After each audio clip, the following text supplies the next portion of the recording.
ministry. He was murdered on December 16th by a terrorist attack, a bomb detonated from, I believe, a scooter outside of a residential building in Moscow. Vladimir Putin and Andrei Belousov met with the entirety of the defense ministry on December 16th. And Putin had this to say, and I wanted to play this before I get your comments. He talked about pushing red lines, and here is his warning. I'm just going to play about a minute of this. We see that the current administration of the United States and practically the entire collective West do not abandon their attempts to maintain their global dominance. They continue to impose their so-called rules on the world community, which they change time and again, distorting them as it suits them. Well, strictly speaking, they have only one stable rule: no rules for those who do this. For those who consider themselves at the head of the whole world, for those who consider themselves representatives of God on earth, although they themselves do not fear God. And against unwanted states they wage hybrid wars, implement a policy of containment, including with respect to Russia, in an effort to weaken our country, to inflict a strategic defeat on us. The United States continues to pump the de facto illegitimate ruling regime in Kiev with weapons and money. They send mercenaries and military advisors, and thus they encourage further escalation of the conflict. At the same time, under the pretext of a mythical Russian threat, they simply frighten their population by saying that we are going to attack someone, because their tactics are very simple. They bring us to the red line, across which we can no longer retreat. We begin to respond to them, and they immediately frighten their population with the former Soviet, and now Russian, threat. So, Ben, I wanted to play that because at the same time that they were meeting with the defense ministry, Vladimir Putin, Andrei Belousov, talking about preparing for war with NATO and pushing red lines, we had this attack. So your thoughts and your comments on where this attack fits into this broader, it seems like, build up and escalation that we've been seeing entering into Trump 2.0. Yeah, well, it's more of the same. I mean, it's clear that Ukraine has lost this war, and as they have lost, they've become more and more desperate and have engaged in these kinds of attacks where they're just killing top-level officials in Russia. And of course, if Ukraine did this, it was with the support of they said that they did this. And when they do these kinds of things, they do so with the support of the United States. Ukraine does not make these kinds of important decisions without getting approval from Washington. We've seen this again and again, where every month or two, they keep moving further and further up the escalation ladder, and they have to ask for approval from the White House. And so, for instance, before this, the latest escalation was that Ukraine is now using long-range missiles that were provided by the U.S. in order to strike deep into Russian territory. But again, I mean, they've lost this war. If you read mainstream Western media outlets, they're finally acknowledging that Ukraine, that is NATO, has lost. So before it's inevitable that this war has to come to an end, they continue to kill Russian officials, trying to pressure Russia to essentially give them what NATO wants, which Russia is not going to accept. And we can hear that very clearly in Putin's speech there. And that's an important speech also because he's putting the context of the war in a much larger overall situation, which is not just about Ukraine. It's about the US-led West truly thinks that it rules the entire world. They talk about their so-called rules-based international order in which they make the rules. They order everyone around. As he said, they think that they're the gods of the world. When he said those comments, it reminded me of American exceptionalism and how every US president says, we are the greatest country in history ever created. I mean, that is a kind of religious view that we are the best thing ever in human history and no one can be better than us. And that is such a common view. In fact, if you're a politician in the US and you don't say that, you're attacked as a traitor because you're not this extreme supremacist, I mean, who sees yourself truly as the God on earth. So I personally, I know that there are a lot of people who always like to say, oh, there's so much more escalation, it's going to be World War III. And I actually don't think at that point. I think there were several moments in the past 2 years that were very dangerous. And fortunately, we did not go into World War III, which would be disastrous. I think ultimately these are signs of Ukrainian desperation and by extension, NATO desperation.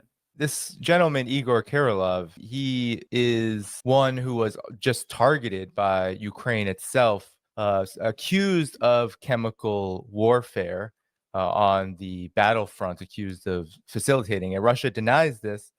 But one thing we do know about Mr. Kirillov is that he was deeply open about the preparations Ukraine was making with NATO help around using and utilizing chemical warfare, biological warfare, particularly through earlier in the conflict, these bio labs, etc. Could you talk about that and even just this use of this kind of terrorism and what it says about Ukraine and NATO? You said that World War III isn't right around the corner. And at the same time, it feels like there is this attempt to keep the escalations going and to keep this conflict going. Well, yeah, because they lost. I mean, it's so funny. You read Politico, which is basically the voice of the U.S. government. And Politico has published multiple articles saying Ukraine lost. This has been acknowledged by many mainstream media outlets in the West. So when you have lost in a war like this, you can either just surrender and then give the other side all of what they demand, or you can just lash out and engage in these extreme acts of provocation and just terrorism, assassinating top government officials, military commanders. That's what they're doing because they can't actually win the war. So while, for instance, in Ukraine, they're under US pressure, they're changing the policy to now to push 18-year-olds into the meat grinder of war. For people who don't know what I'm referring to, Antony Blinken, the US Secretary of State, publicly revealed after a series of reports that he has been pressuring Ukraine to reduce the age of conscription down to 18.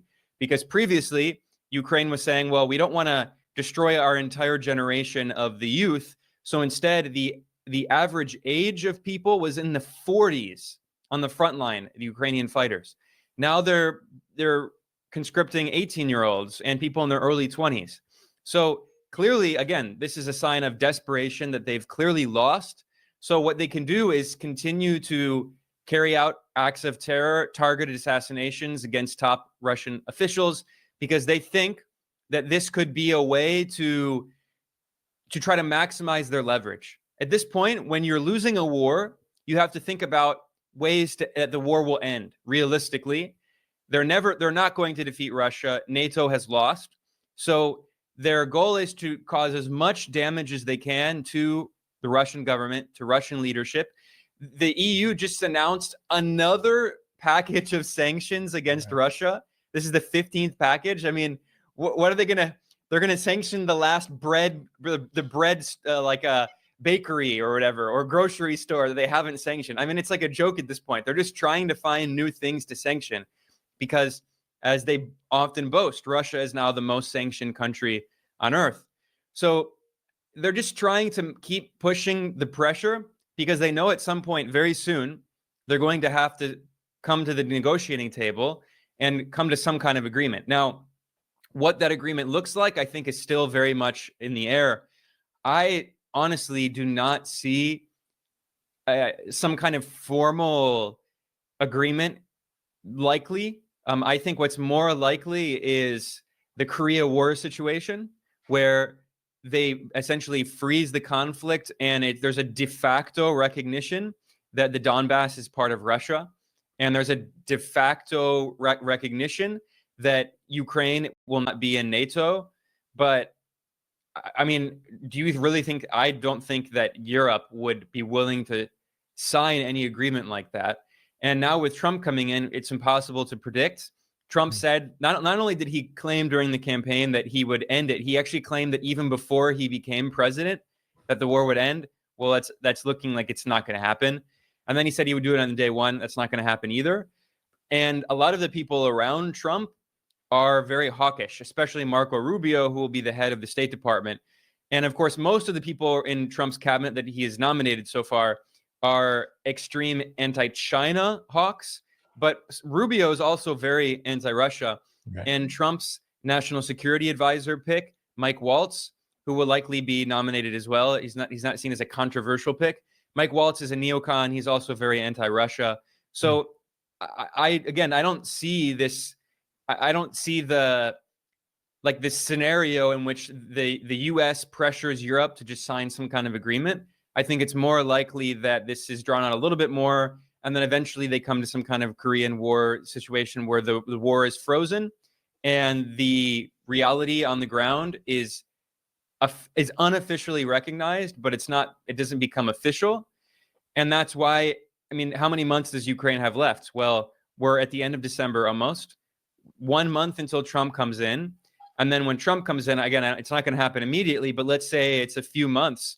So I honestly think that this is just, again, part of this desperation in the last months of the conflict. Well, it's interesting you talk about conflict freeze, because now we do, as you say, we have Trump coming in, Trump administration number 2 coming in. And Donald Trump made recent comments in his first press conference since being elected, where he said something to the effect of, this is a real nasty one, but we're going to make a little progress, at least a little progress toward ending the conflict. And that's what he is supposedly going to be committed to. But it's interesting that you talk about the freeze, because on the one hand, the United States appears to be, at least Donald Trump appears to be interested in a freeze. But at this defense ministry meeting, where the conclusion for Russia was that they were going to actually be preparing for war for the next 10 years.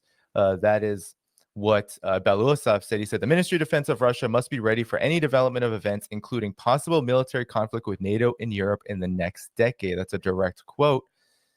But then even Reuters is citing the fact that Belousov is saying that they are taking 30 square kilometers a day, Russia is, and they have actually taken more territory in 2024 than at any prior time in the conflict. So I'm curious, Ben, what do you think about this idea that if there is going to be negotiations, that it's likely going to be on Russia's terms, given how Russia is even just talking about the future of this conflict? There's no question. I mean, what does the U.S. and the EU and NATO have to offer? I mean, the only thing they have to offer is removing sanctions. That's really it. And so all of the leverage is on Russia's side. And from Russia's perspective, they also say, okay, you should lift the sanctions anyway because they violate international law. We're not going to, this. I know we're going to talk about Syria later. This is exactly what the U.S. strategy was in Syria. We are suffocating you with sanctions. Now you should do what we want, and then we'll take off the sanctions. Well, no, you have to take off the sanctions according to international law. You can't just wage economic war against every country, although that's what the U.S. wants to do, and that's what the U.S. does. And this is the rules-based international order in which the U.S. makes the rules and orders everyone around. And 1/3 of countries on earth are sanctioned by the U.S. But anyway, getting back to the specific case of Russia, it's also, when we look at the sanctions, they, of course, have done damage to Russia, but they've also caused, ironically, some positive side effects. So now Russia's economy is growing faster than any European economy. While Germany's in recession, the UK is in recession, Russia is growing very healthily, and it's reindustrializing. You're seeing a revival of some of these formerly deindustrialized areas.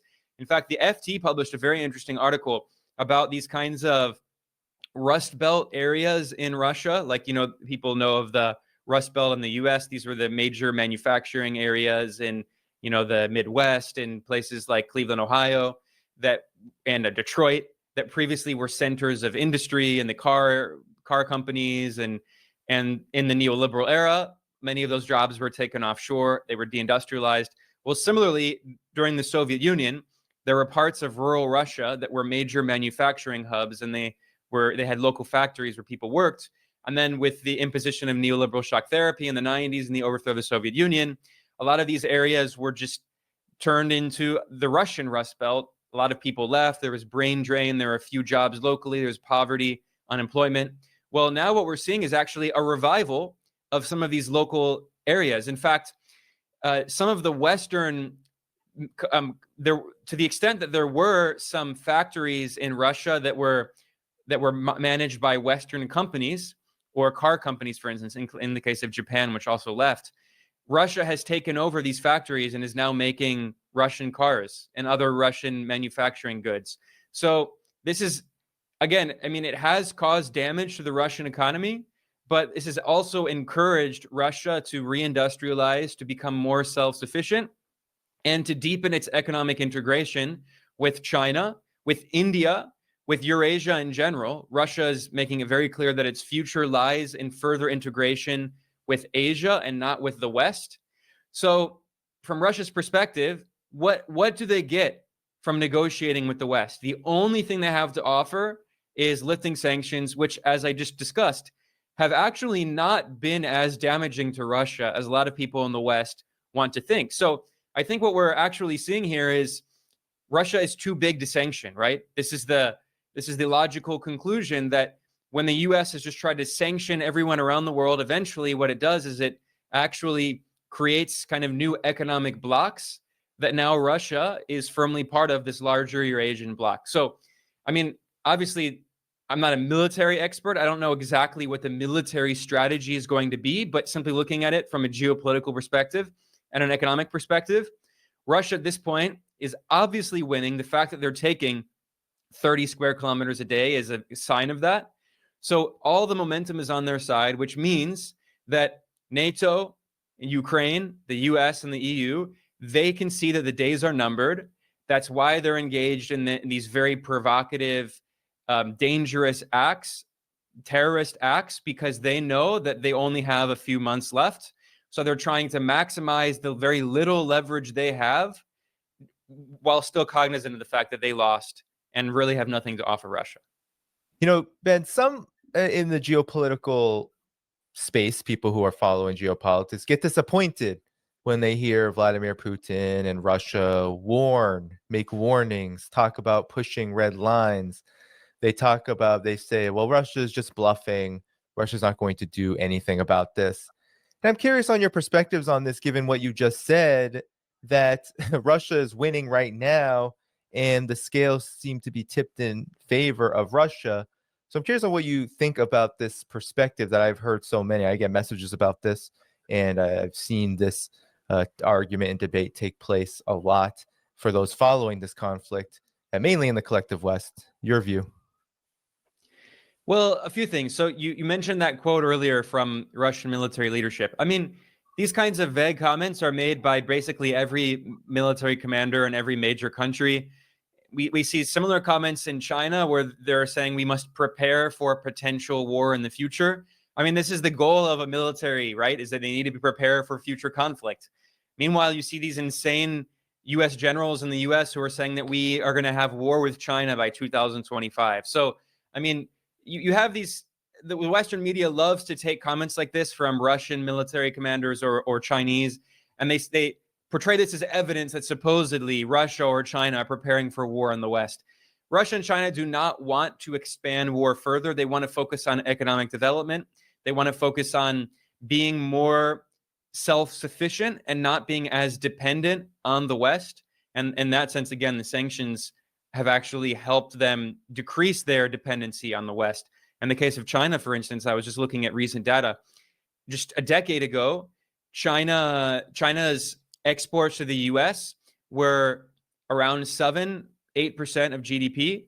Now China's exports to the US are 2% of GDP and declining over time.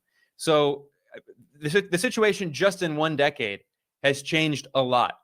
And as for, you know, the possibility of NATO entering, I know there are a lot of people who say this because it sounds very interesting, and everyone, I mean, there's always this urge to portray the world as being on the verge of chaos and collapse. But we should think about this realistically. There's no way that the US is going to send, I mean, the US has a few special operations forces and CIA agents on the ground in Ukraine, but the US is not going to send tens of thousands of troops to Ukraine to fight a war against Russia. That would be World War III. It's not going to happen. Now, will some European countries that are members of NATO actually send more troops? Again, They do have a small number of special operations forces, and they've been there from the very beginning. But let's think about this for a second. First of all, who would do that? Okay, let's say, is Germany going to send troops? Well, first of all, the German government right now is on the verge of collapse. It's not going to do anything. Is France? The French government is on the verge of collapse. Macron is not going to do anything like that. The UK, I mean, that's a joke. It's so funny seeing the UK act as though it's a serious military power. I mean, no one in the world is afraid of the British military. The British military is extremely, it's not well trained at all. It has no discipline. It's not going to fight against Russia in Ukraine. Give me a break.